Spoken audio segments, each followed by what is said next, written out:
Amazing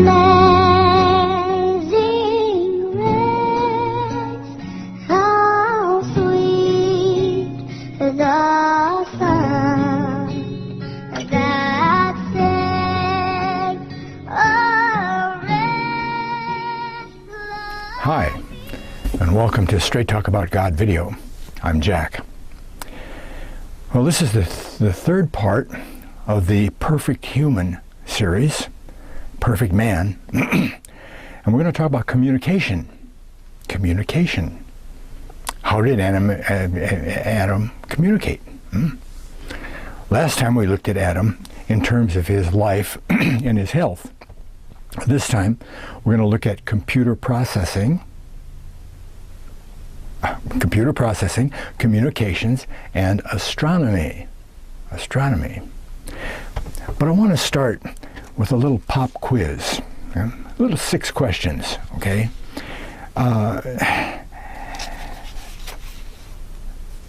Number 1, is there any other creature with hair? Number 2, why do women have longer hair than men? There are some exceptions to that, I know. Longer hair than men. And why, number 3, do men have beards and women don't? Why don't chimps, said to be our closest relatives, have armpit hair? Why don't dogs have pubic hair? Or chimps? Last, why do goosebumps happen on hairs? What good are they? To tell us that we're cold? Now, we covered a bit of this in the last video, but Samson's strength, his strength was in his hair, not his muscles. Okay? Not his muscles.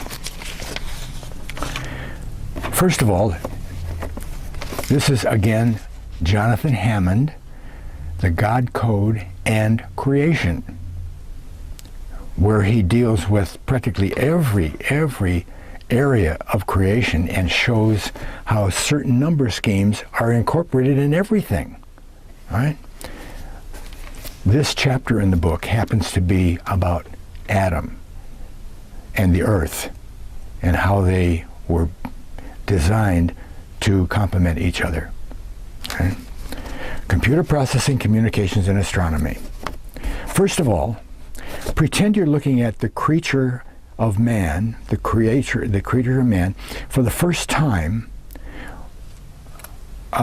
with the fact that this creature today is severely compromised from its original debut into existence. You'll note that the majority of all the senses in the crown of its being, known as the head, are located up there.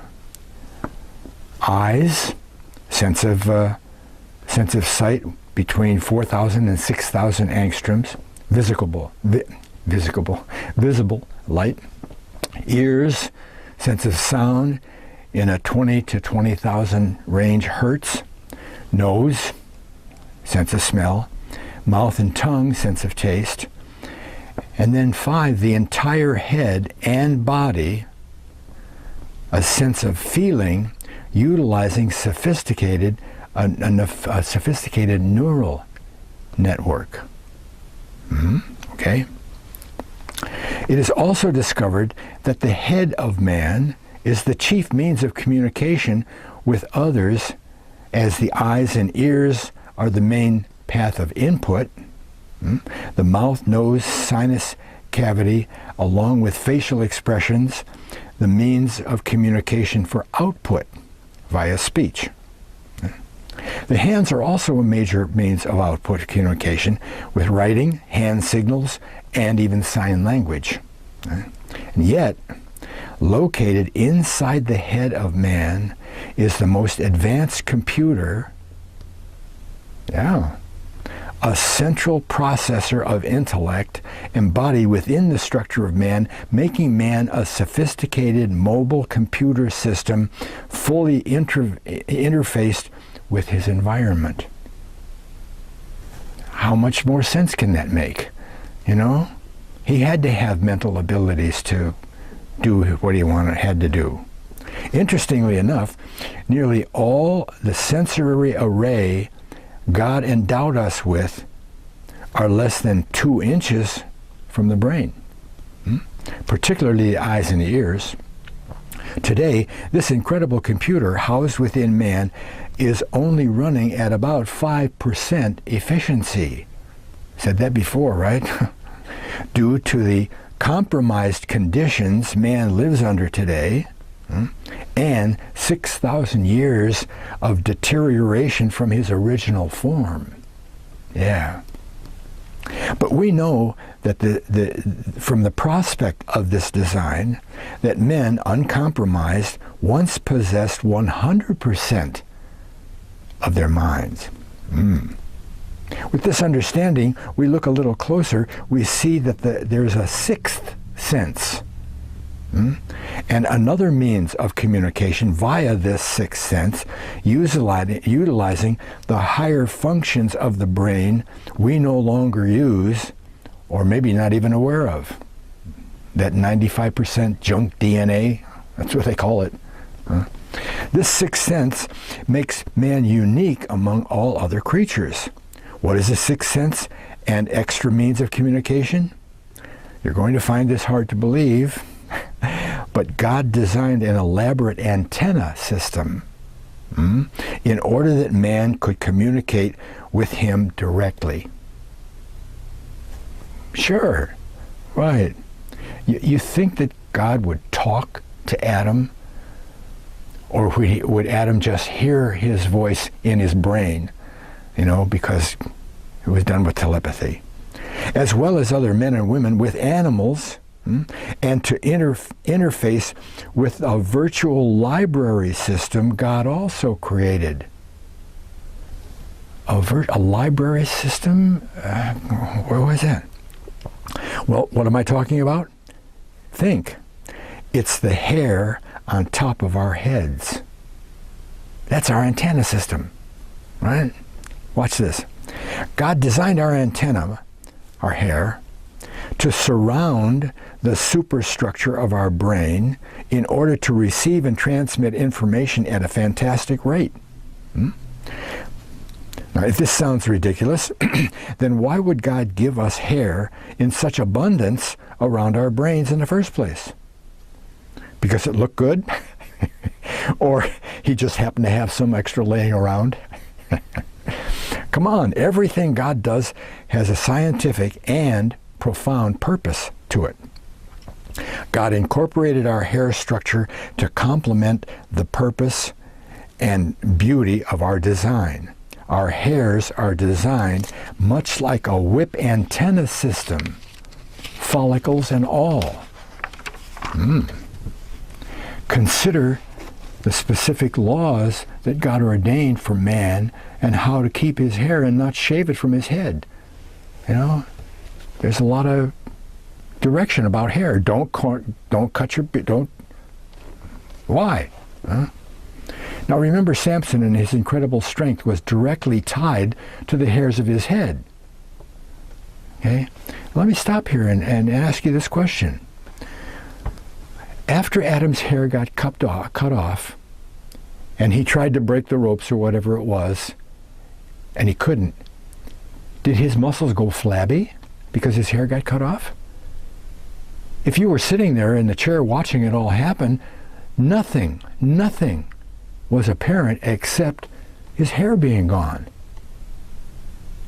His strength came from his hair, not his muscles. With his hair shaved off, the Spirit of the Lord had departed from him. As long as Samson had his hair, he would have direct rapport with God by his antenna system. Long hair too, right? Allowing him, God, to alter Samson's strength to incredible proportions. Perfect sense, right? there's some things that make it possible for us to have superhuman strength. I mean, I remember stories about some child being trapped under a car and the mother coming over and lifting up the car off the kid. She couldn't do that in a regular day, but there's some extra something or other that went on there, right? Direct proportion. Now, speaking from a scientific standpoint, the smaller the antenna, the higher its frequency range, and the clearer its reception and transmission. Okay. Also, the smaller the antenna, which operates at higher frequencies, means lower power consumption to transmit. Okay? Then, if you have a simple array of antenna, such as we do, 100,000 hairs or more, then this means even more reception / transmitting ability and a much lower power curve to achieve such a feat. Then consider that God designed, this all is by design, right? Thousands of hairs, okay, short, very thin frequencies, all of that stuff, plus, then consider that God designed this antenna array only a few millimeters from the very source of its power, and the processor of this unique transceiver, okay, the human mind, which operates at an efficient 1/2 volt of energy. 1/2 volt? Pew. Every man, woman, and child would possess a peculiar frequency of their own right, just as each of us possesses a unique set of fingerprints that no one else would have. These different frequencies would assure personalized communication, telepathy, or a broad hailing of several individuals as well. Not only would man possess telepathic communication with each other, but he could communicate with God himself in worship and prayer. This sixth sense could even perceive and communicate with animals, which furthers the authority man was given over the animals. This incredible system of differing frequencies endowed upon each person is essentially God's means of a personalized phone number for each of us.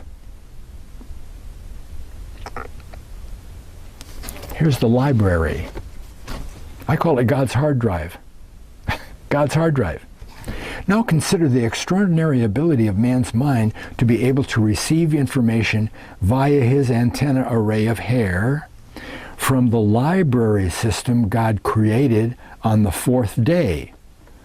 God created a library system. What did God create in the fourth day? The heavens, stars, moon, planets, the stars.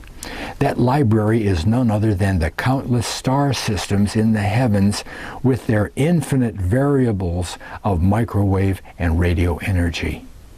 Pretty neat, huh? When God created the stars, he placed in the belly of every star a peculiar radio microwave signal to continuously reverberate its information throughout the heavens and upon the earth for man to be able to access and utilize in order to mature in the knowledge and the wisdom of God hidden in the beautiful light of the stars. That seems pretty far out, no pun intended, but there it is.